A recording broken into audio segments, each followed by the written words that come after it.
আচ্ছা, ফার্স্ট অঙ্কটা ছিল এইটা। তো এই অঙ্কটায় বলেছে যে একটা স্ক্রিন দেখা যাচ্ছে না। ও সরি সরি সরি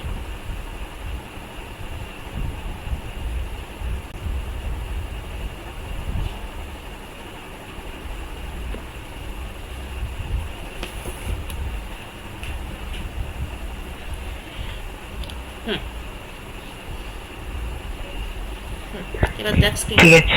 হ্যাঁ হ্যাঁ ঠিক আছে। হ্যাঁ, তো ফার্স্ট অঙ্কটায় বলেছিল যে একটা বড় বার আছে,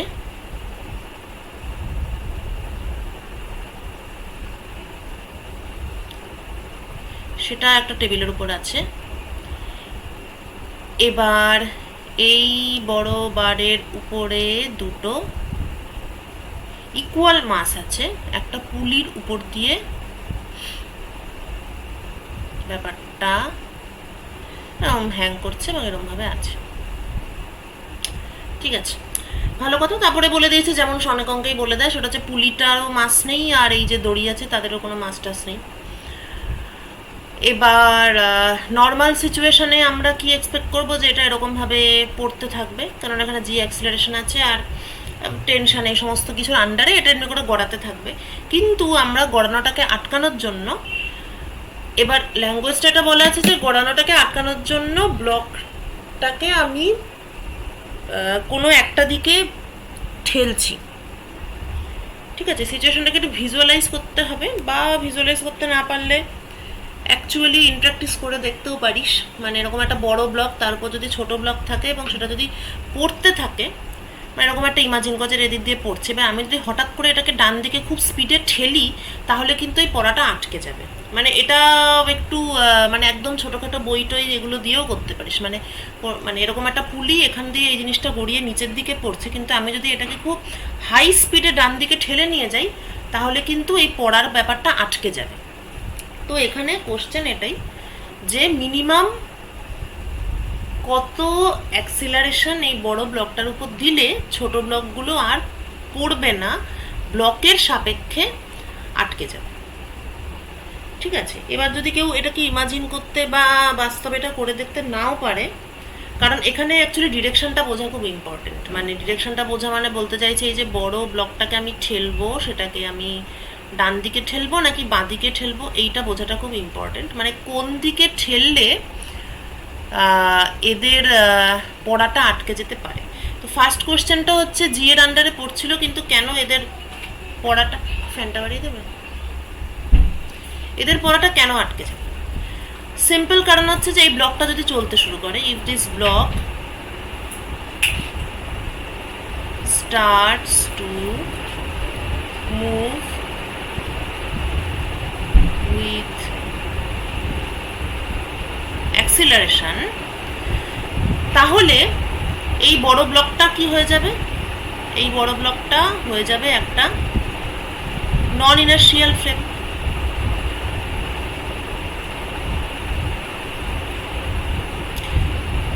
যে কোনো নন ইনার্শিয়াল, তাহলে এখন ল্যাবরেটরি ফ্রেমটা একটা ফ্রেম, যেটা একটা ইনার্শিয়াল ফ্রেম, আর ব্লক এটা হচ্ছে নন ইনার্শিয়াল ফ্রেম। ঠিক আছে, ল্যাবরেটরি ফ্রেমে দুটো ফিজিক্যাল ফোর্স আছে, একটা হচ্ছে নিচের দিকে এমজি, আর একটা হচ্ছে বিভিন্ন থ্রেডের ক্ষেত্রে বিভিন্ন দিকে tension in the thread.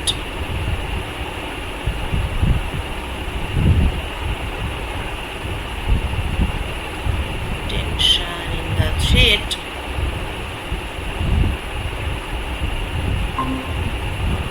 Plus এখানে আরো একটা জিনিস বলে দিয়েছে, প্লাস এখানে আরো একটা থার্ড ফোর্স বলে দিয়েছে, সেটা হচ্ছে the coefficient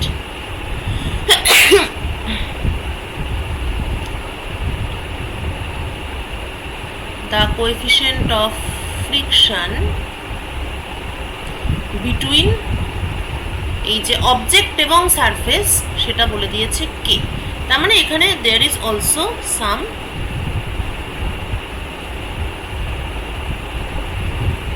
frictional force.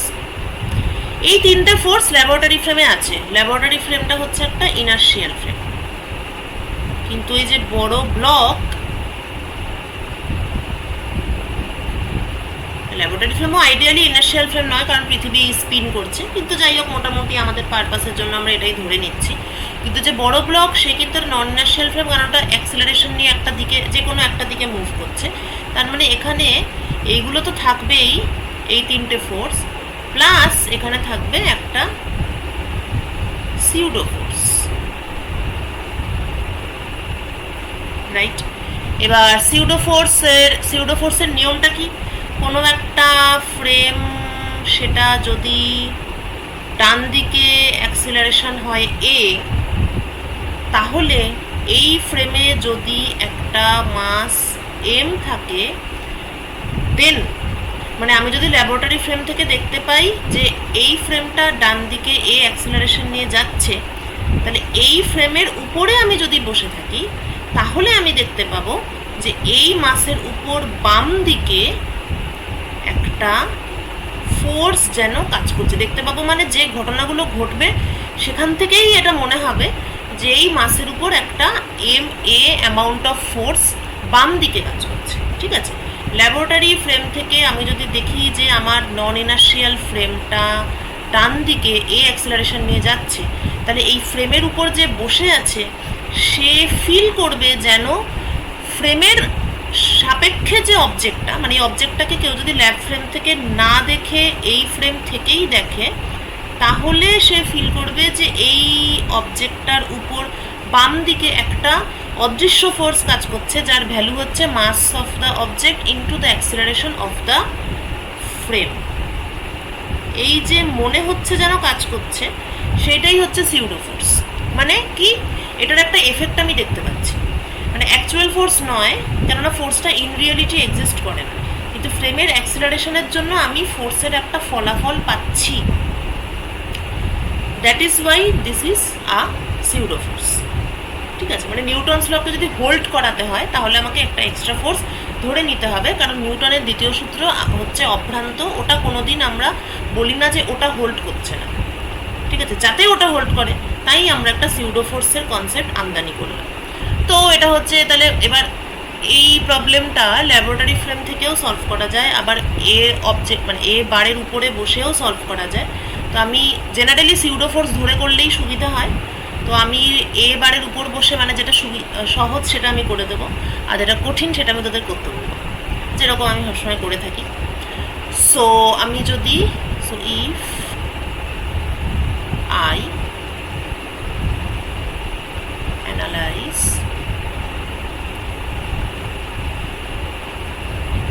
the situation from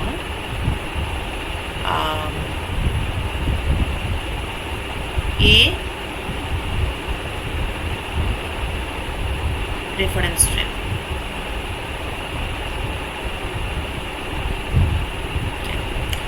তাহলে আমার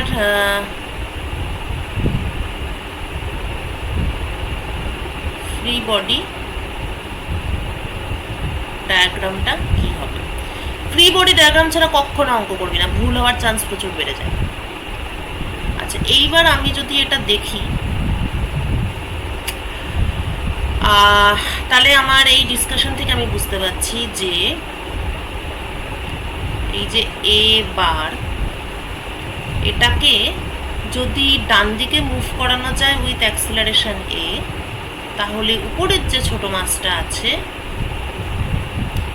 সেটার উপর সিউডো ফোর্স কাজ করবে টুয়ার্ডস লেফট,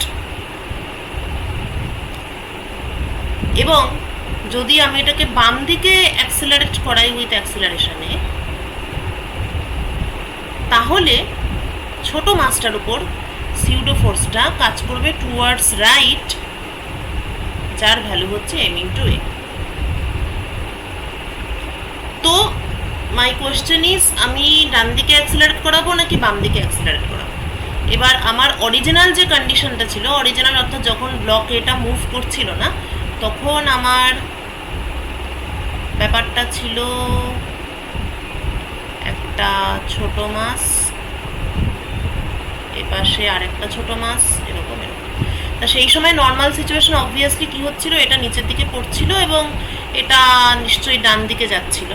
তাহলে আমাকে যদি ফ্রেমের রেসপেক্টে অবজেক্টটাকে স্থির রাখতে হয় তাহলে নিশ্চয়ই আমার সিউডো ফোর্সটা বাম দিকে হওয়াই দরকার, কারণ পুরোটাই তো ডান দিকে হয়ে যাচ্ছে। আমাকে যদি এটাকে স্থির রাখতে হয় তাহলে আমার সিউডো ফোর্সটা হওয়ার দরকার বাম দিকে। দ্যাট মিনস আমাকে অ্যাক্সিলারেশনটা করাতে হবে ডান দিকে। তাহলে এই বড় বারটাকে যদি আমি ডান দিকে ঠেলতে শুরু করি, মানে আমার এখনকার আন্ডারস্ট্যান্ডিং অনুযায়ী ডান দিকে ঠেলতে শুরু করলে ওই ছোট মাছগুলো এর উপর স্থির অবস্থায় থাকবে। ঠিক আছে, ব্যাস তার মধ্যে হয়ে গেল, ব্যাপারটা আমরা বুঝে গেলাম। এবার আমরা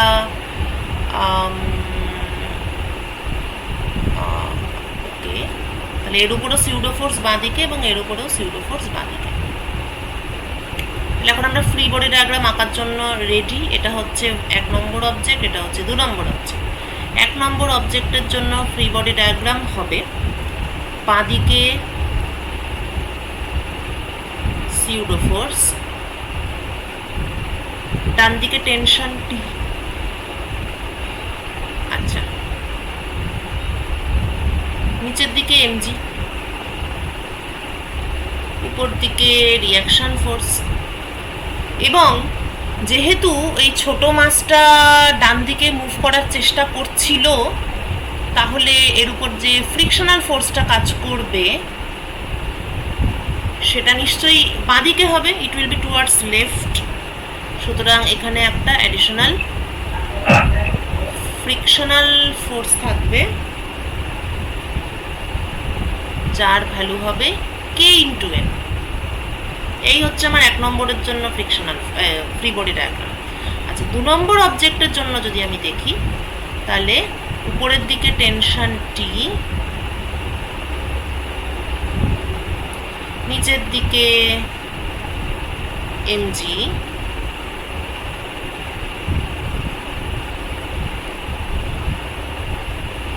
আচ্ছা আমরা কিন্তু এখন এ মাসের উপর বসে আছি আর অবজেক্টগুলো জাস্ট মুভ করছে না, মানে মুভ করাটা ওটা জাস্ট বন্ধ করেছে, তার জন্যই ফ্রিকশনাল ফোর্সটা ধরছি। আচ্ছা, বাঁদিকে হচ্ছে সিউডো ফোর্স, ডান দিকে একটা রিয়াকশন ফোর্স থাকবে। এটা তোদের কারুর জানি না আমি এটা মনে হচ্ছে কিনা যে ওয়ালের সঙ্গে, মানে ওয়ালের সঙ্গে এইভাবে আছে, তো কেন থাকবে রিয়াকশন ফোর্স? যদি ব্লকটা স্থির অবস্থায় থাকতো তাহলে সত্যিই রিয়াকশন ফোর্স থাকতো না, কেননা এরমভাবে আছে, তো এদিকে কি ফোর্স থাকবে? রিয়াকশন ফোর্স কেন হয়? যদি ছোট অবজেক্টটা বড় অবজেক্টের উপর কোনোটা বল প্রয়োগ করে তখন গিয়ে রিয়াকশন ফোর্সটা, হ্যাঁ। তো বড় ব্লকটা যদি স্থির অবস্থায় থাকে তাহলে ও তো ওর উপরে কোনো, মানে যদি উপরে রাখা থাকে তখন না হয় নিচের দিকে এমজি কাজ করে, কিন্তু যদি গায়ে ঝোলানো থাকে তাহলে তো আর মানে বাঁদিকে কিছু ফোর্স কাজ করছে না, তাহলে আমার রিয়াকশন ফোর্স থাকারও কোনো সম্ভাবনা নেই। আরেকবার বলুন এখানটা। হ্যাঁ, বলছি যে এই জায়গাটা এসে তোদের এরকম মনে হতে পারে যে একটা বড় ব্লক, তার গায়ে একটা ছোট ব্লক ঝুলছে, তো এখানে কেন রিয়াকশন ফোর্সটা থাকবে? হ্যাঁ ম্যাডাম। হ্যাঁ, কেননা আমরা কি জানি যে একজন আরেকজনের উপর একটা ফোর্স অ্যাপ্লাই করলে তবে গিয়ে একটা রিয়াকশন ফোর্স হয়। যেমন এখানে এও আছে, তো ওর উপরে এমজি দিয়েছিল তাই টেবিলটা ওর উপরে রিয়াকশন ফোর্স দিয়েছে, এটাই। হ্যাঁ। তাহলে এখানে রিয়াকশন ফোর্স হঠাৎ করে করতে গেল, এখানে রিয়াকশন ফোর্সটা এই জন্য এলো কেননা এটা যদি স্থির অবস্থায় থাকতো, এটা যদি স্টেশনারি হতো তাহলে কোনো রিয়াকশন ফোর্স সত্যিই থাকতো না। যদি স্টেশনারি হতো তাহলে রিয়াকশন ফোর্স 0 হতো, কিন্তু এখানে মনে রাখতে হবে যে এটা কিন্তু স্টেশনারি নয়, এটা কিন্তু ডান দিকে যাচ্ছে উইথ সাম অ্যাক্সিলারেশন, এবং যেহেতু এটা ডান দিকে যাচ্ছে উইথ সাম অ্যাক্সিলারেশন তাহলে আমি যদি এ ব্লকের উপর চেপে বসি, এই ফ্রেমটাতে আমি যদি থাকি, তাহলে এই ছোট অবজেক্টের উপর একটা সিউডো ফোর্স কাজ করছে টুয়ার্ডস লেফট। আচ্ছা, সিউডো ফোর্স কেন হয়, কিভাবে হয়, এইটা নিয়ে যদি তোদের মনে হয় যে একটা ক্লাস হলে ভালো হয় তাহলে আমাকে বলবি, কারণ সিউডো ফোর্স নিয়ে কিন্তু অনেক কিছু বলার আছে, আমি ঠিক মনে করতে পারছি না আমি এটা নিয়ে কখনো ডিটেলে বলেছি কিনা। ঠিক আছে, সিউডো ফোর্স খুব ভালো করে বুঝতে হবে, তাহলে সব অঙ্কই পারবি করতে। মানে সিউডো ফোর্সের বেসিক কনসেপ্ট এইচসি ভার্মাতে খুব ভালো বলা আছে এটা। আচ্ছা, তো আমি ফ্রেমের উপর আছি, তাহলে বাঁদিকে একটা সিউডো ফোর্স কাজ করছে, তাহলে বাঁদিকে সিউডো ফোর্স কাজ করছে মানে এখন আমার একটা রিয়াকশন ফোর্স থাকতেই পারে। ঠিক আছে, পরিষ্কার? সুতরাং যেহেতু ওটা চলছে তাই এখানে রিয়াকশন ফোর্স আছে। এবার তুই যদি রিয়েল লাইফের সিচুয়েশন দিয়েও ব্যাপারটাকে ভাবিস, তাহলে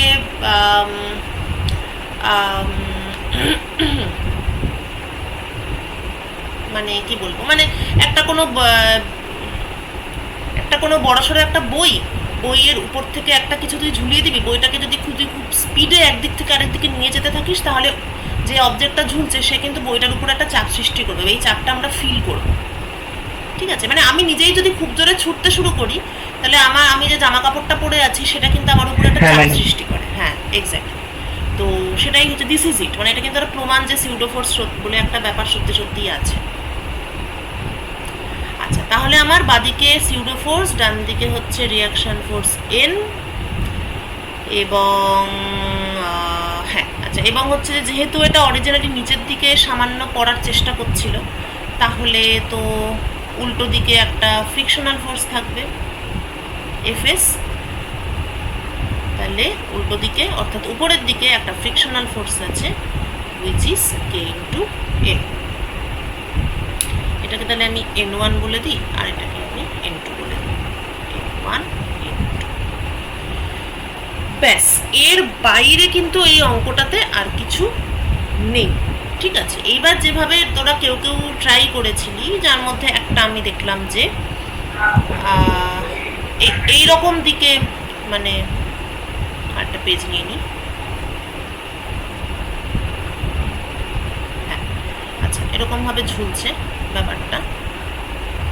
তো কেউ কেউ যখন ট্রাই করেছিস যে এইরকম দিকে, আমি একটু দেখি, মিনিট।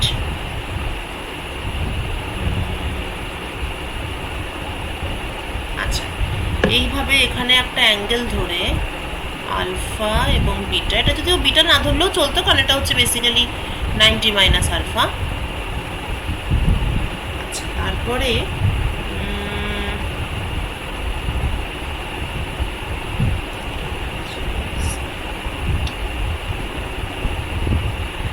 তারপরে একটা ফোর্স ইকুয়েশন লিখেছিস, শোনা যাচ্ছে?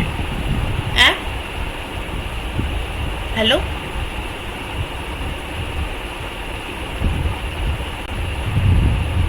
হ্যাঁ হ্যাঁ, এরকম একটা করে তারপরে একটা এইটা অনুযায়ী একটা ফোর্স ইকুয়েশন লিখেছিস, কিন্তু সেটা তো অ্যাকচুয়ালি কার ফোর্স ইকুয়েশন হয়ে গেছে বলতো? এটা মনে হয় যেন একটা পুলিটার একটা ফোর্স ইকুয়েশনের মতন হয়ে গেছে জিনিসটা। এই ডিরেকশনে লিখে কম্পোনেন্ট অ্যানালিসিস করে, আচ্ছা এখানে কিছু একটা কম্পোনেন্ট অ্যানালিসিস করেছিস, এদিকে এমজি আছে, তাহলে এই দিকে হচ্ছে এমজির একটা কম্পোনেন্ট এমজি কস আলফা, আর এইদিকে একটা কম্পোনেন্ট করেছিস এমজি সাইন আলফা, এরকম হ্যাঁ এরকম ভাবে করেছিস। কিন্তু এটা একটুখানি অঙ্কটা সম্পর্কে যদি একটু দেখ, এবার এটা এমনি এমনি অঙ্কে মানে কি বল, ম্যাথমেটিক্যালি ব্যাপারটা ঠিক আছে, কারণ তোর যদি এদিকে এমজি হয় তাহলে এদিকে এমজি কস আলফা আর এদিকে হচ্ছে এমজি সাইন আলফা, কিন্তু তোকে দেখতে হবে যে তোর অঙ্কটাতে পুরো ওভারঅল সিচুয়েশনটা যেমন আছে তার রেসপেক্টে তুই কোন কম্পোনেন্টটা কোন দিকে নিবি। ঠিক আছে, এমন অনেক অঙ্কই আছে যেটাতে অনেক রকমভাবে কম্পোনেন্ট নেওয়া যায়, কিন্তু সেগুলো বেসিক্যালি তোর বেকার খাটনি হয়, কারণ ওই রকমভাবে করার আদৌ কোনো প্রয়োজন নেই। কেন আমি এটা বলছি, তোর যদি এই অঙ্কটাতে এই ব্লকটা যদি এরকম একটা কোনো শেপ হতো, বা যদি এই দিক থেকে কেউ একটা ওকে টানছে এরকম যদি কিছু হতো, তাহলে তোর এই সমস্ত দিকে কম্পোনেন্ট অ্যানালিসিস করে তোর লাভ ছিল। কিন্তু এখানে দেখ ওরকম কিছু নেই অ্যাকচুয়ালি, কিন্তু এখানে কিন্তু ব্যাপারটা একজন সোজা ডান দিকে যাচ্ছে আর একজন সোজা নিচের দিকে নামছে, ফলে এইভাবে এমজির মানে কম্পোনেন্ট নিয়ে অঙ্কটা একটু আর কি আরও একটু কমপ্লিকেটেড হবে, আর তাতে আরও একটু উল্টোপাল্টা দিকে চলে যাওয়ার একটা চান্স থাকে। ঠিক আছে, মানে যখনই মানে কোনো একটা অঙ্ককে ইয়ে করবে, মানে একটা জিনিস মনে রাখবে যে ফোর্সের কম্পোনেন্ট অনেকভাবে নেওয়া যায়, বিশেষ করে যেমন নততলের অঙ্কগুলোতে।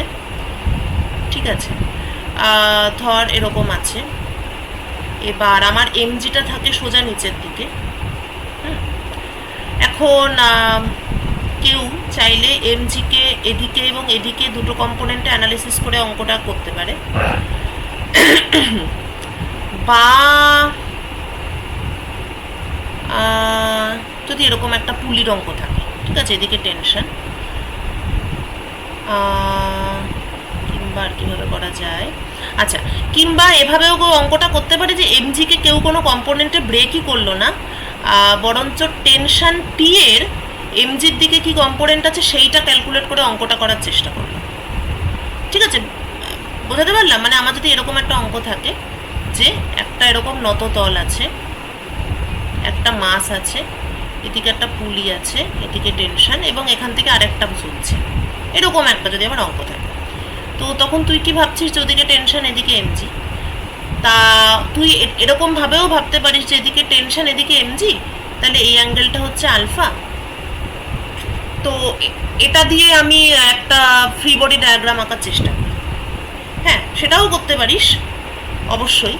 বা তুই তোর মনের খুশি অনুযায়ী আনতে পারি, তুই একটা যে কোনো দুটো অ্যাক্সিস, যেমন ধর এটা একটা অ্যাক্সিস নিলি, মানে এটা একটা ডিরেকশন, বেশি মাখিয়ে ফেললাম, সে এটা একটা ডিরেকশন, এটা হচ্ছে অ্যাঙ্গেল বিটা, আর এটা হচ্ছে আরেকটা ডিরেকশন।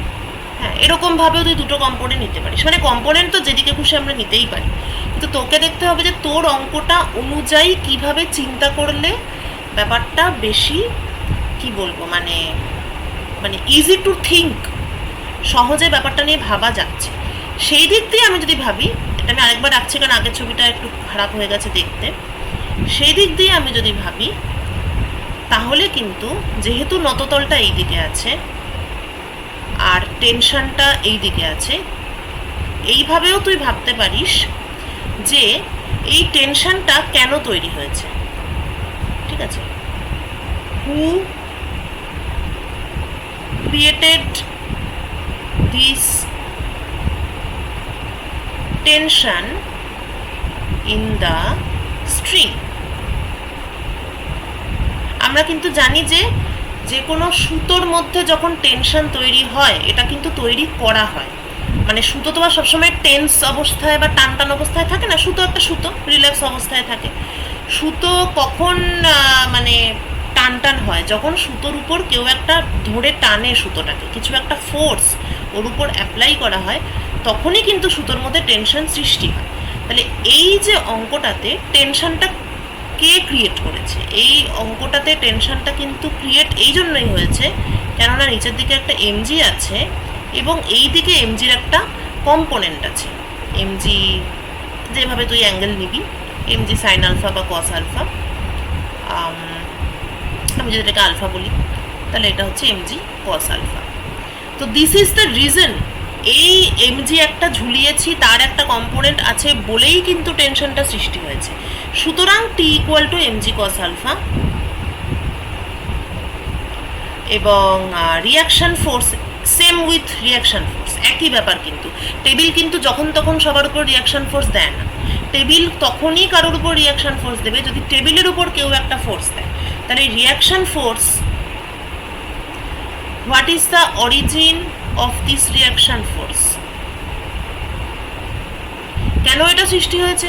কেননা এই অবজেক্টটা এই বড় ব্লকের উপর এমজি সাইন আলফা এই অ্যামাউন্ট অফ ফোর্স অ্যাপ্লাই করেছে, তবে গিয়ে টেবিলটা বা এই নততলটা অবজেক্টের উপর এন রিয়াকশন ফোর্স অ্যাপ্লাই করেছে। তাই আমি যদি কজ এফেক্ট হিসাবে ব্যাপারটাকে করার চেষ্টা করি না, তাহলে জিনিসটা অনেক আর কি ভাবনাটা ইজি হয়। যে মানে আমারও এটা ছোটোবেলায় হতো যে কীভাবে, আর আমি খুব উল্টোপাল্টা উল্টোপাল্টা কম্পোনেন্ট ধরে ফেলতাম, তারপরে অঙ্কগুলো কেমনটা মানে হয়তো ছোট 3 লাইনের অঙ্ক, সেটা হয়তো 10 লাইন ধরে করছি বা ভাবছি অনেকক্ষণ ধরে। তো একটু বেটার হচ্ছে এইভাবে ভাবতে চেষ্টা করবি, কারণ আমি এর আগেও একটা ক্লাসে বলেছিলাম যে টেনশন এবং রিয়াকশান এগুলো কিন্তু ক্রিয়েটেড ফোর্স।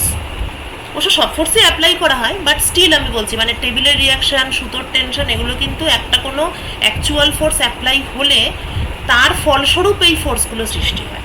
হ্যাঁ, তো এখানে যেমন আমার অ্যাকচুয়াল ফোর্স হচ্ছে mg, তো কে সৃষ্টি করছে বা কেন সৃষ্টি হচ্ছে ওইটা দিয়ে তুই যদি কম্পোনেন্টগুলো তারপর ডিসাইড করিস তাহলে তোর অঙ্কটা অনেক ইজি হবে। এটা আরও 3-4টে এক্সাম্পল আমরা হয়তো পরে করতে করতে পাবো আর কি, মানে অঙ্কগুলো হালকা হালকা মনে পড়ছে, এরকম বেশ কিছু অঙ্ক আছে যেখানে এগুলো বেশ কনফিউজিং হয় আর কি। এবং এটা কিন্তু এই অঙ্কটার জন্য সেম, এখানেও আমি যে কোনো দিকে অনেক কিছু করেই অনেক কিছু করতে পারতাম, কিন্তু আমাকে দেখতে হবে যে আমার মানে এই যে টেনশন, হ্যাঁ, বা রিয়াকশান, এগুলো কেন আসছে, এই টেনশনটা আসছে, এই টেনশনটা কি জন্য আসছে, সিম্পল ব্যাপার, এখানে এমজি কাজ করছে, এখানে বল মানে বস্তু ঝুলিয়েছি বলেই টেনশন সুতোটা টানটান হয়েছে, এবং এখানে সুতোটা টানটান হয়েছে বলেই এখানেও টানটান হয়েছে। সুতরাং আমার এই সমস্ত আরবিট ডিরেকশনে কম্পোনেন্ট বার করার কোনোই দরকার নেই। আমি যদি এই ব্যাপারগুলো একবার বুঝে যাই তাহলে ফ্রি বডি ডায়াগ্রাম আঁকাটাও অনেক ইজি হয়ে যায়। হ্যাঁ ম্যাম। হ্যাঁ, তা ওই জন্যই আমি এই সমস্ত আন্তাবৃত্তিকে নেব না। তাহলে আমার এটাই হচ্ছে free body diagram. Free body diagram একবার আঁকতে পারলে তো জীবন সুন্দর।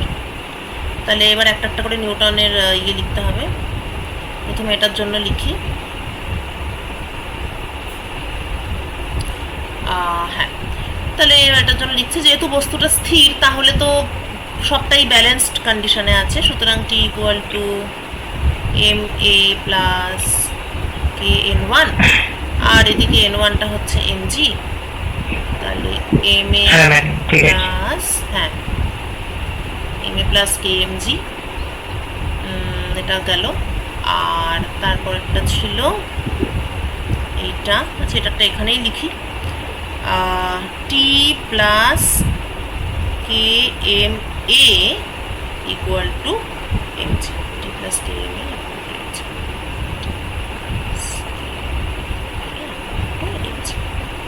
ঠিক আছে।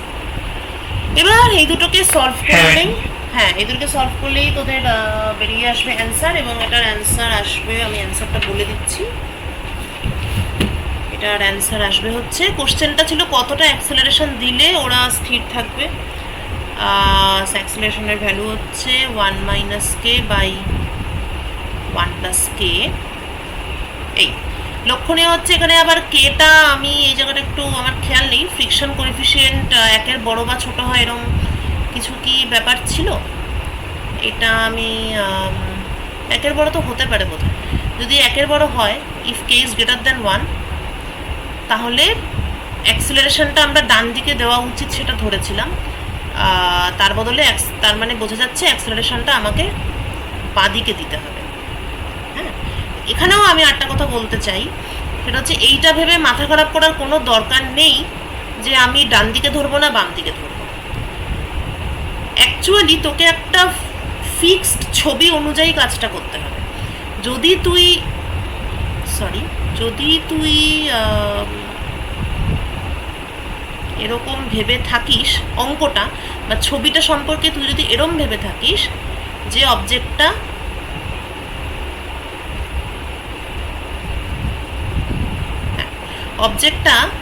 নিচের দিকে পড়ছিল এবং এটা ডান দিকে যাচ্ছিল, সুতরাং আমার সিউডো ফোর্সটা বাঁ দিকে দরকার, সুতরাং আমার অ্যাক্সেলারেশনটা ডান দিকে দরকার, এইটা ভেবে যদি তুই সবকটা ইকুয়েশন লিখিস, ইকুয়েশন 1, 2, 3 মানে ফোর্সের সবকটা ডিরেকশন, তাহলে তুই কারেক্ট অ্যান্সার পাবি।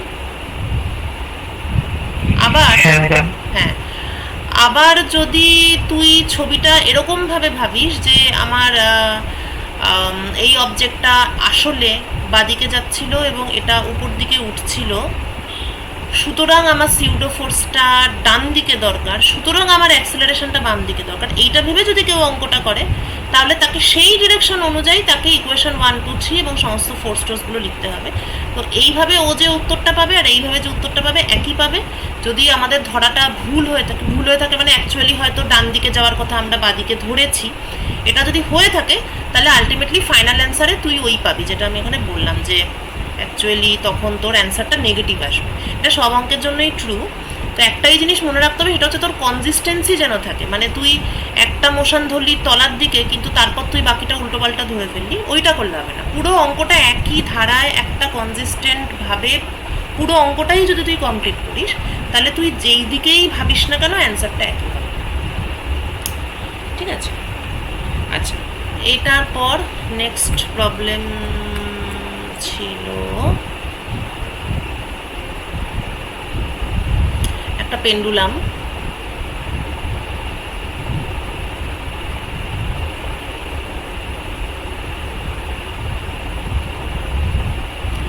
পেন্ডুলামটা তো ইয়ে করছে, অ্যাক্সিলারেট করছে। আচ্ছা, এরপর বলে দিয়েছে যে acceleration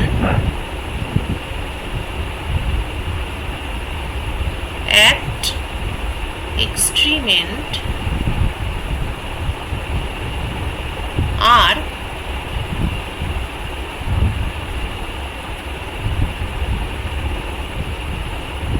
acceleration at lowest end, এই দুটো একই, এটা এখানে বলে দিয়েছে। এবার জানতে চাইছে যে what is the maximum deflection angle.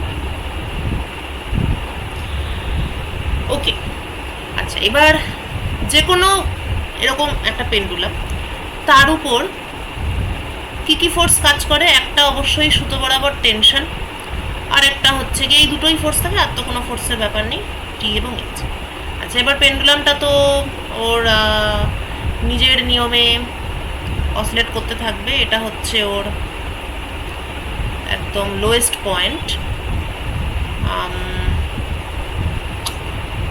একটু ভালো করে আঁকা দরকার।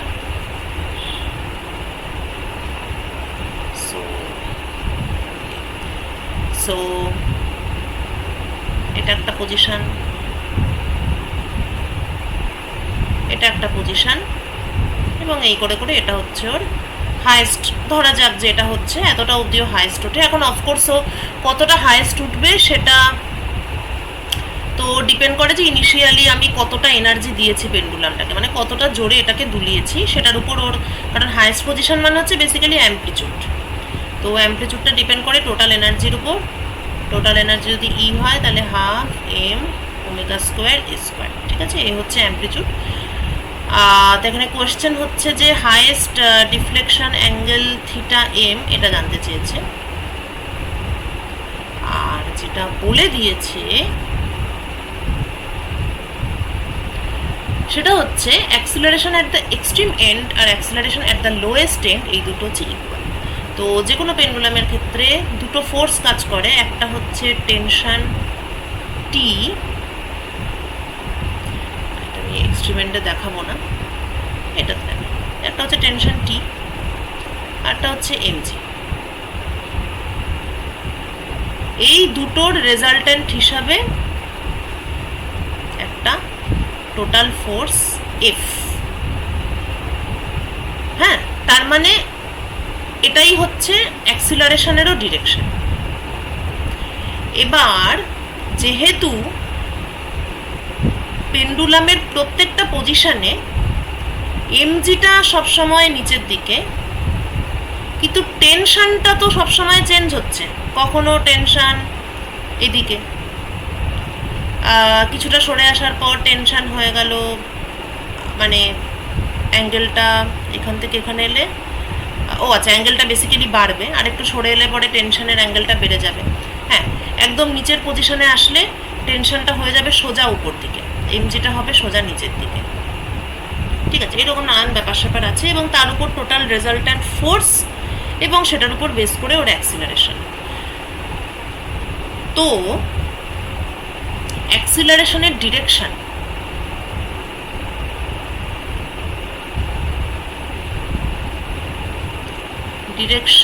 Of acceleration is different at different position. এই জিনিসটা খুবই ভাইটাল। পেন্ডুলাম যখন অসিলেট করছে এক একটা পজিশনে অ্যাক্সিলারেশনের ডিরেকশন এক এক রকম, এবং আরও কয়েকটা ঘটনা আছে, যেমন পেন্ডুলাম একেবারে এন্ড পজিশনে চলে যায়, এটা বাস্তবে একটা পেন্ডুলাম দুলিয়েও তোরা দেখতে পারিস, তখন দেখবি সুতোটা রিল্যাক্স করে যায়। আর পেন্ডুলাম যখন নিচের দিকে থাকে তখন সুতোটা প্রচণ্ড টান টান অবস্থায় থাকে। এবার এক্সট্রিম পজিশনে পেন্ডুলামের অ্যাক্সিলারেশন পুরোটাই ট্যানজেনশিয়াল হয়, আর লোয়েস্ট পজিশনে পেন্ডুলামের অ্যাক্সিলারেশন পুরোটাই রেডিয়াল হয়।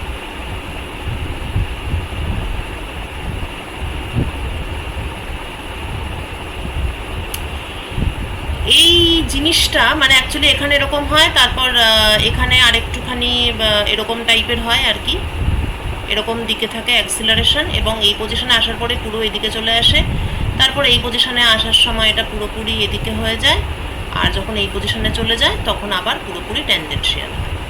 তো এই ব্যাপারটা মানে এই যে অ্যাক্সিলারেশনের ডিরেকশন অ্যাট ডিফারেন্ট পজিশন, এটা আমি একটুখানি রাফলি বলে দিলাম, মানে ফিজিক্যালি ব্যাপারটা কীরকম হয় এবং কেন ডিফারেন্ট পয়েন্টে ডিফারেন্ট হয়, এটা আমি মুখে একটা বলে দিলাম রাফলি, কিন্তু এটা হচ্ছে তোদের পুজোর হোম টাস্ক যে এক্সপ্লেন দিস, মানে কেন ডিফারেন্ট পয়েন্টে ডিফারেন্ট হয় সেটা তোরা পেন্ডুলামের যা থিওরি জানিস সেটার বেসিসে মানে যেটা আমি বলছি এটা ঠিক বলছি কি না এটা তোকে জাস্টিফাই করতে হবে।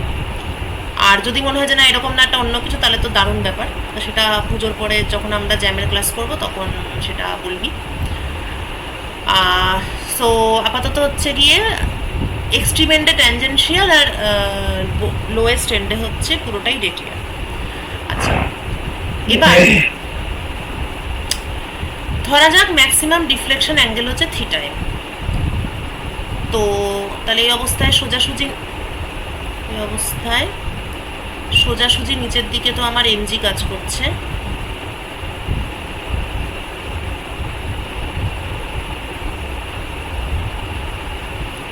আচ্ছা তাহলে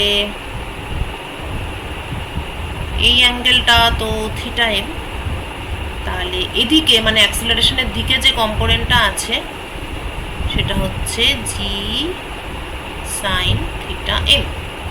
সুতরাং G sine theta M equal to A, এটা হচ্ছে এক্সট্রিম এন্ডের অ্যাক্সিলারেশন। এবার চলে আসি বটম এন্ডে পুরোটাই বলছে যে রেডিয়াল, ঠিক আছে। তাহলে বটম এন্ডের ক্ষেত্রে আমি যদি ধরে নিই যখন বটমে আছে তখন স্পিড হচ্ছে ভি, আর এই লেন্থটা যদি আমি এল ধরি তাহলে আমার সেন্ট্রিপেটাল অ্যাক্সিলারেশন যেমন ভি স্কোয়ার বাই এল। এখানে আমি ভি এল এগুলোর টার্মে লিখলাম কারণ আমি আরও একটা রিলেশন এরপর ইউজ করতে পারব। তাহলে আপাতত আমার according to the problem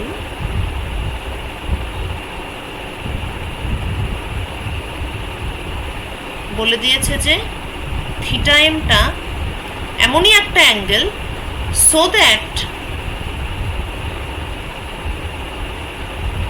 G sine theta M is equal to V square by L. এটা হচ্ছে গিভেন, মানে এই পেন্ডুলামটা যেটা নিয়ে আমরা অঙ্কটা করছি সেইটার জন্য in particular G sine theta M আর ভি স্কোয়ার বাই এল এই দুটো সেম, এটা এই পেন্ডুলামটার জন্য। আচ্ছা, এবার ইন জেনারেল যে কোনো পেন্ডুলামের জন্যই হোয়াট উই ক্যান রাইট সেটা হচ্ছে যে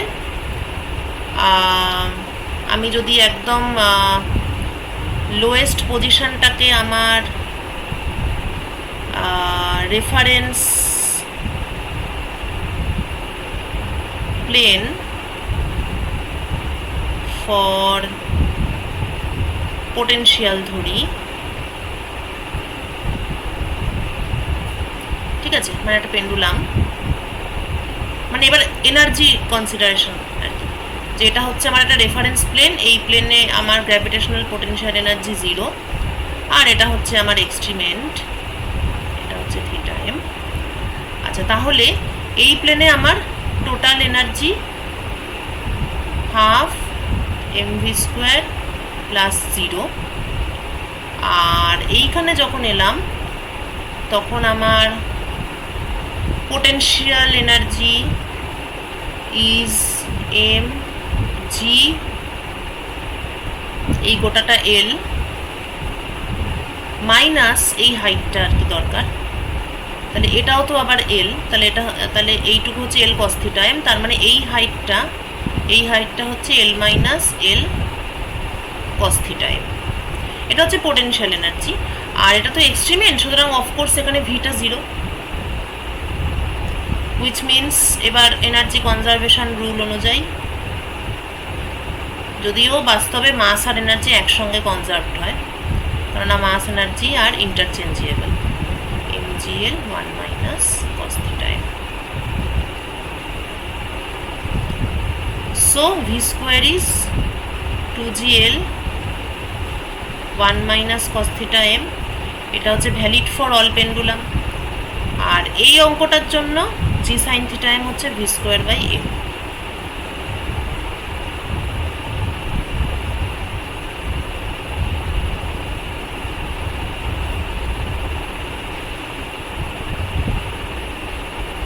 এবার এই দুটো অঙ্ক থেকে ভি স্কোয়ারটা, actually V square by L, এটা ইজিলি এলিমিনেট করা যাচ্ছে, ভি স্কোয়ার বাই এলকে এলিমিনেট করে এখান থেকে আমরা থিটা পাবো, এবং অ্যান্সার আসবে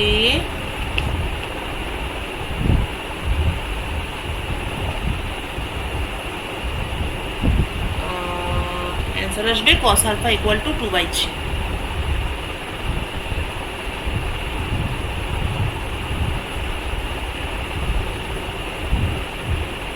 ঠিক আছে, এই অ্যান্সারটা আসবে, এটা একটু করে মিলিয়ে নিবি। 3 নম্বর অঙ্ক, এরপর সেন্টার অফ মাসে চলে যাব। 4 আর 5টা আমরা আবার পরে করব, আর ইতিমধ্যে 4 আর 5টা চাইলে ট্রাই করতে পারিস। 3 নম্বর অঙ্কটা আমাদের ছিল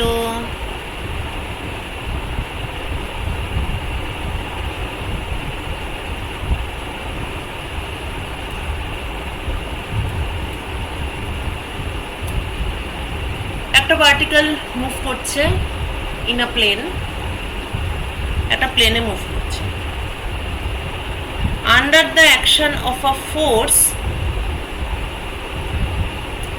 যেটা কিনা always perpendicular to the particle's velocity এবং depends on a distance to a certain point on the plane. ডিপেন্ডেন্সটা 1/r⁴n। এই অঙ্কটা আমি বলেছিলাম যে সেন্ট্রাল ফোর্স দিয়ে ট্রাই করতে, এটা তো কেউ কি ট্রাই করেছিস একটু বলতো সেন্ট্রাল ফোর্স দিয়ে, যাদের কাছে ছিল অঙ্কটা? প্রান্তিকের কাছে বোধহয় ছিল না, কিন্তু পৌলবী করিসনি? পৌলবী ট্রাই করেছিস? মানে কিছু কোনো কিছু এসেছে?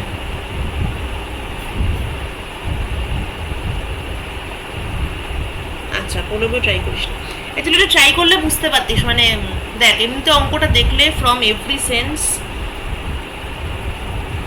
অঙ্কটা দেখলে মনে হয় যে এটা একটা সেন্ট্রাল ফোর্সের প্রবলেম, কেননা পার্টিকেলটা একটা প্লেনে মুভ করছে,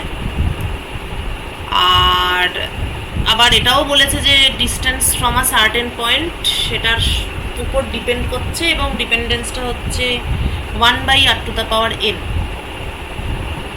তো এইগুলো দেখলে তো মনে হয় যে যেন সেন্ট্রাল ফোর্সের সঙ্গে পুরো মিলছে। এবার সেন্ট্রাল ফোর্স দিয়ে যদি একটু আধটু ট্রাই করতিস তাহলে একটা ভুলভাল উত্তর পেতিস, তখন বুঝতে পারতিস যে কেন এটা অ্যাকচুয়ালি সেন্ট্রাল ফোর্স প্রবলেম নয়। হ্যাঁ, so basically this is not a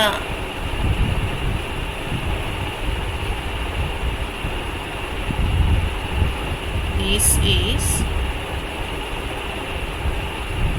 not a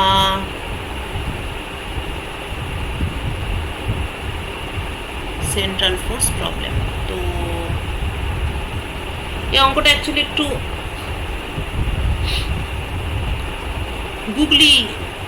গুগলি টাইপের অঙ্ক, বুঝেছিস, মানে যাতে দেখেই মনে হয় যে এটা একটা central force problem.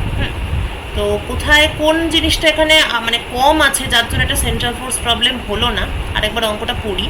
A particle moves in a plane under the action of a force. ফোর্সটা কি?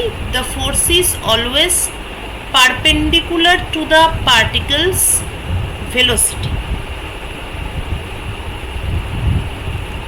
Force is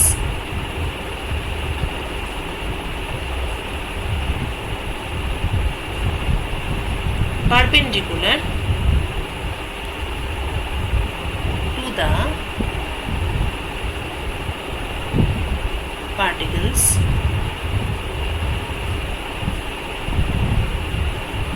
velocity। তার মানে এখানে কোনো ট্যানজেনশিয়াল ফোর্স একেবারেই নেই।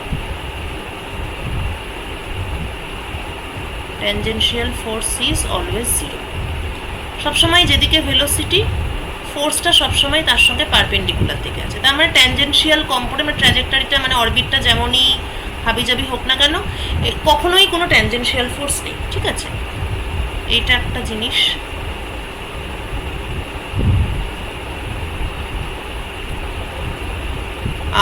সুতরাং এখান থেকেই আমি একটা জিনিস পাচ্ছি, সেটা হচ্ছে tangential component of the velocity is constant. Tangential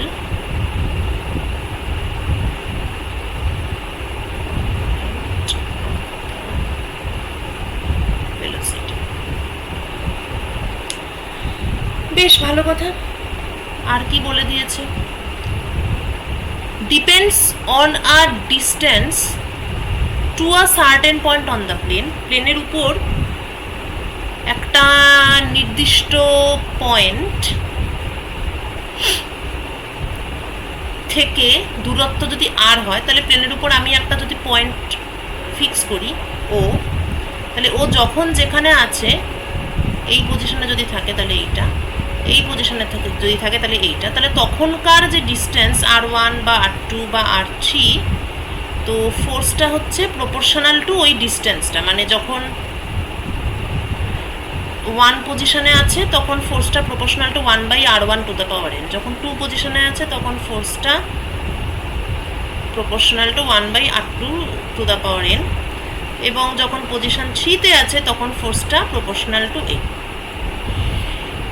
এইবার তাহলে একটা জিনিস ভাব, যে যতই আমি এখানে দেখি না কেন যে একটা প্লেনের উপরেই মোশনটা হচ্ছে বা ফোর্সটা শুধুমাত্র দূরত্বের উপর ডিপেন্ড করছে, সেন্ট্রাল ফোর্সের ডেফিনেশন ছিল force always points towards a fixed point. Actually দুটো জিনিস ছিল, এক ছিল ফোর্স, সব বেসিক ডেফিনেশনটা এটাই ছিল, বাকিটা সেখান থেকে আরও কনক্লুশন ড্র করা। বেসিক ডেফিনেশন কিন্তু এটাই যে ফোর্স সবসময় একটা সেন্ট্রাল ফোর্স মানেই হচ্ছে একটা পয়েন্টের দিকে ফোর্স সবসময়, ডিরেকশনটা সবসময় ওই পয়েন্টের দিকেই হবে। তারপর আরও ছিল এফটা কার ফাংশন হবে, F is a vector, it will be a function of R. তারপর দেখা গেল যে এটা যদি আর এর সঙ্গে আবার থিটা আর ফাই এদেরও ফাংশন হয়, তখন আবার মানে জিনিসটা কনজারভেটিভ হয় না, এরকম আরও অনেক রকম। সেই ডিটেলে আমি যাচ্ছি না, কারণ সেন্ট্রাল ফোর্স এখানে হচ্ছে না। সেখান থেকে আমরা এই সিদ্ধান্ত এলাম যে না বাবা, এফ আমার শুধু আর এরই ফাংশন হবে। কিন্তু এটা কিন্তু পরে এসেছে।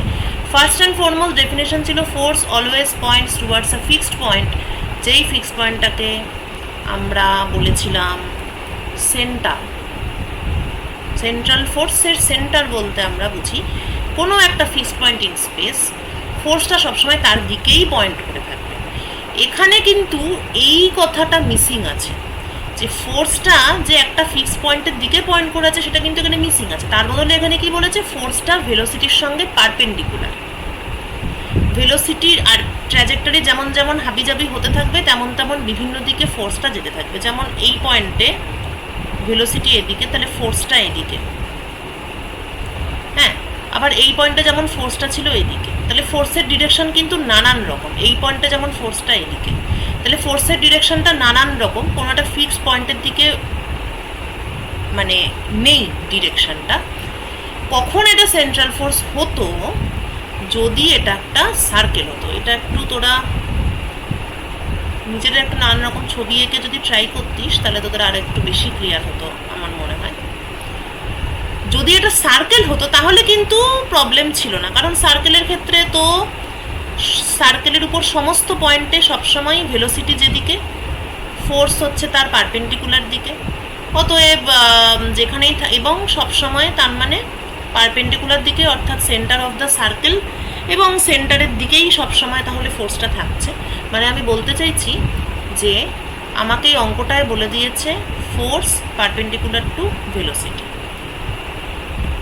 আর সেন্ট্রাল ফোর্সের ডেফিনেশন হচ্ছে ফোর্স অ্যালং, না এটাও ঠিক নয়, ফোর্স টুয়ার্ডস আ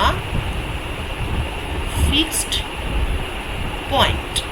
তা এই দুটো জিনিস মানে ফোর্স সবসময় ভেলোসিটির সঙ্গে পারপেন্ডিকুলার হতে হবে এবং ফোর্সটা সবসময় একটা নির্দিষ্ট পয়েন্টের দিকেই ডাইরেক্টেড থাকবে।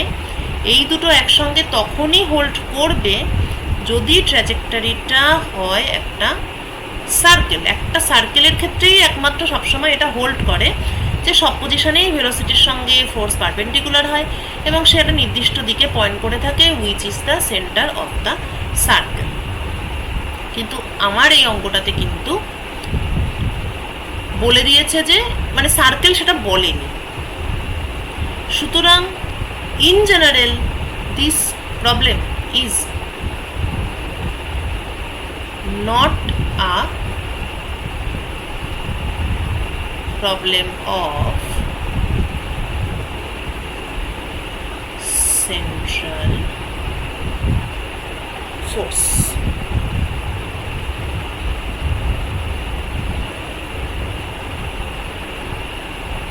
ঠিক আছে, তার মানে সেন্ট্রাল ফোর্সে যা যা শিখেছিলাম কষ্ট করে এগুলো আর কি এখানে এই অঙ্কটায় অ্যাটলিস্ট কাজে লাগছে না। তো ওটা বাদ দিয়ে ভাবতে হবে যে কীভাবে অঙ্কটা করা যায়।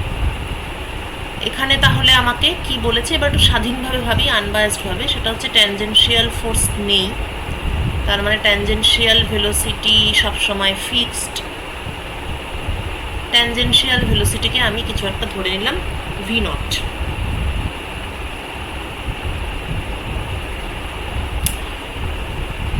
সুতরাং আমার অ্যাক্সিলারেশন, রেডিয়াল অ্যাক্সিলারেশন যেটা থাকে সেটা তার মানে এরকম ভাবে আমি লিখতে পারি, the radial component of acceleration, this is my radial acceleration. V0 তো কনস্ট্যান্ট, সুতরাং V0 স্কোয়ার বাই আর এটা আমি লিখতে পারি। এবার আরটা তো distance from fixed point.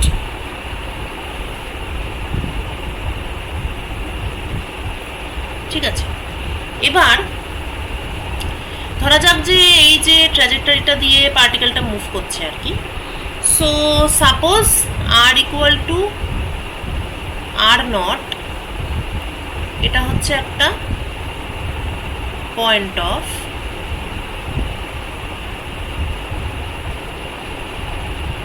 Equilibrium.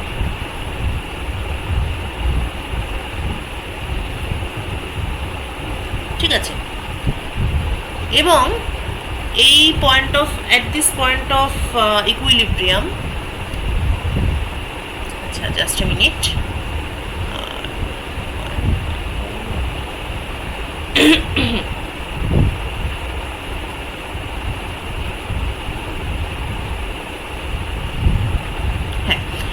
এবার বলে দিয়েছে যে depends on a distance to a certain point 1/r⁴ এর সঙ্গে ফোর্সটা প্রপোর্শনাল। ওকে, তাহলে ফোর্সের ট্যানজেনশিয়াল কম্পোনেন্ট ইজ 0 এবং ফোর্সের যে রেডিয়াল কম্পোনেন্ট সেটা 1/r⁴ এর সঙ্গে প্রপোর্শনাল। ওকে, তাহলে এবার আবার রেডিয়াল অ্যাক্সেলারেশন v0² r এবং ফোর্সের যে রেডিয়াল কম্পোনেন্ট সেটা 1/r⁴ এর সঙ্গে প্রপোর্শনাল। তো ধরা যাক r = r0 একটা পয়েন্ট অফ ইকুইলিব্রিয়াম। এই পয়েন্ট অফ ইকুইলিব্রিয়ামে v0²r is equal to a/r⁴n for r = r0। বুঝা গেল আমরা কিভাবে এগোলাম? প্রথমে আমরা দেখলাম যে ফোর্সের কোনো ট্যানজেনশিয়াল কম্পোনেন্ট নেই, কারণ ফোর্সটা সবসময় ভেলোসিটির সঙ্গে পারপেন্ডিকুলার। সুতরাং ট্যানজেনশিয়াল ভেলোসিটি কনস্ট্যান্ট, সেটা হচ্ছে v0। ট্যানজেনশিয়াল ভেলোসিটি যদি v0 হয় তাহলে রেডিয়াল অ্যাক্সেলারেশন হচ্ছে v0²r। এটা আমরা জানি, সার্কুলার মোশন যখন পড়েছিলাম তখনই আমরা দেখেছিলাম যে ট্যানজেনশিয়াল যদি v হয় তাহলে রেডিয়ালটা হয় v²r। আচ্ছা, এইবার রেডিয়াল ফোর্স আমরা জানি, রেডিয়াল ফোর্সটা হচ্ছে প্রপোর্শনাল টু 1/r⁴n, কারণ ফোর্সের ট্যানজেনশিয়াল কম্পোনেন্ট কিছু নেই, তাহলে যা আছে সব রেডিয়ালই আছে এবং সেটা 1/r⁴n এর সঙ্গে প্রপোর্শনাল। তাহলে এবার আমি একটা পয়েন্ট অফ ইকুইলিব্রিয়াম ধরছি যেখানে এটা তো ফোর্স, তাহলে যেখানে আমার mass into acceleration from Newton second law, mass into acceleration is equal to force, mv0²r is equal to a/r⁴n। Equilibrium পয়েন্টটা হচ্ছে r = r0। এবার আমি ইকুইলিব্রিয়াম পয়েন্ট থেকে যদি পার্টিকেলটাকে একটু মানে ডিস্টার্ব করি, অর্থাৎ আমি যদি r মানে x ডিসপ্লেসমেন্ট করি আর কি, তাহলে পার্টিকেলের উপর কতটা নেট ফোর্স কাজ করবে?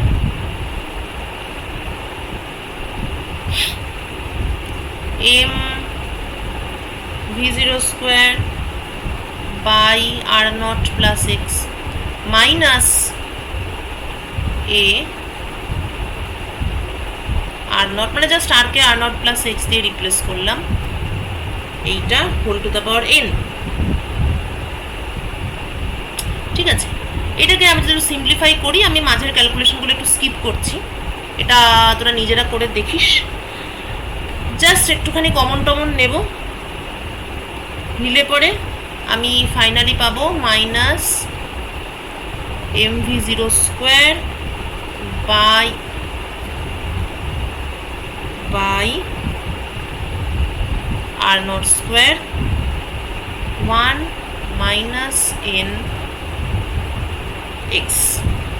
এটা বাইনোমিয়াল এক্সপ্যানশন করে ফার্স্ট অর্ডার নিয়ে, এটা পার্টারবেশন, তাহলে x is small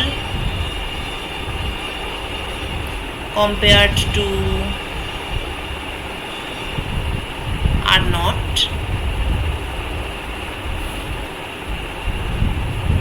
করে আমি এরকম একটা জিনিস পেয়েছি। এবার কোশ্চেনটা কি ছিল?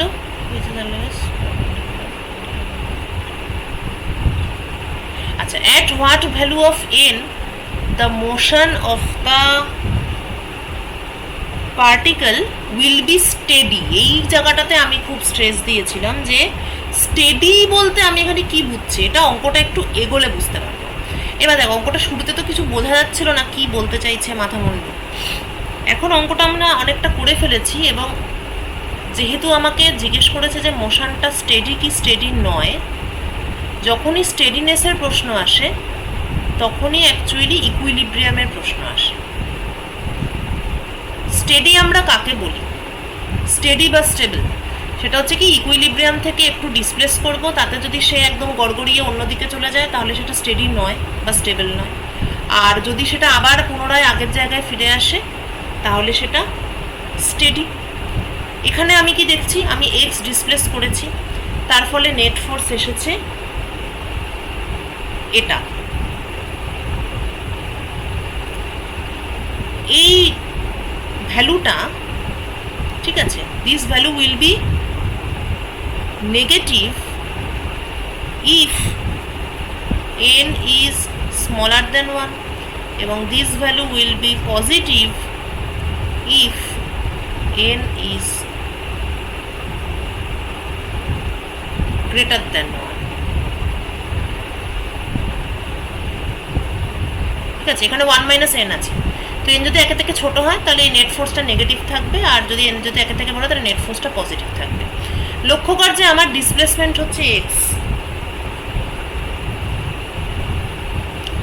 so my displacement is x এবং আমার নেট ফোর্স হচ্ছে minus mv0 square by r0 square 1 minus n into X. তার মানে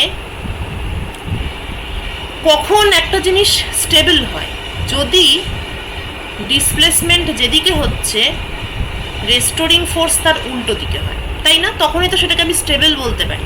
যেদিকে সরালাম তার উল্টো দিকে যদি ফোর্স কাজ করে, যদি যেদিকেই সরালাম সেই দিকেই ফোর্স কাজ করে, তাহলে তো সে আনস্টেবল হয়ে একেবারে অন্য দিকে চলে যাবে। কিন্তু যেদিকে সরিয়েছি তার উল্টো দিকে যদি ফোর্স কাজ করে, তখনই আমরা তাকে স্টেডি বলতে পারি।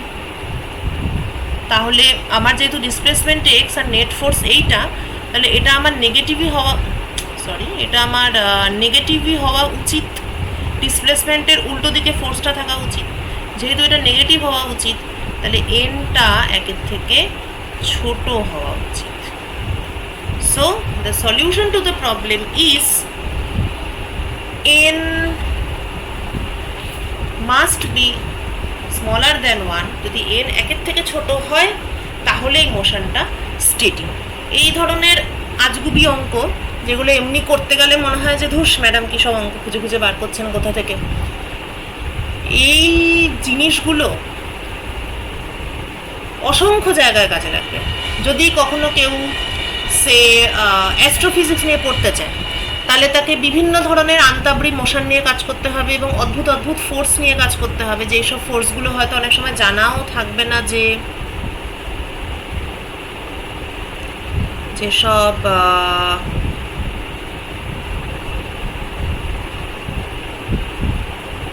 যেসব ফোর্সগুলো অনেক সময় জানাই থাকবে না যে কোন ফোর্সটা কীরকম।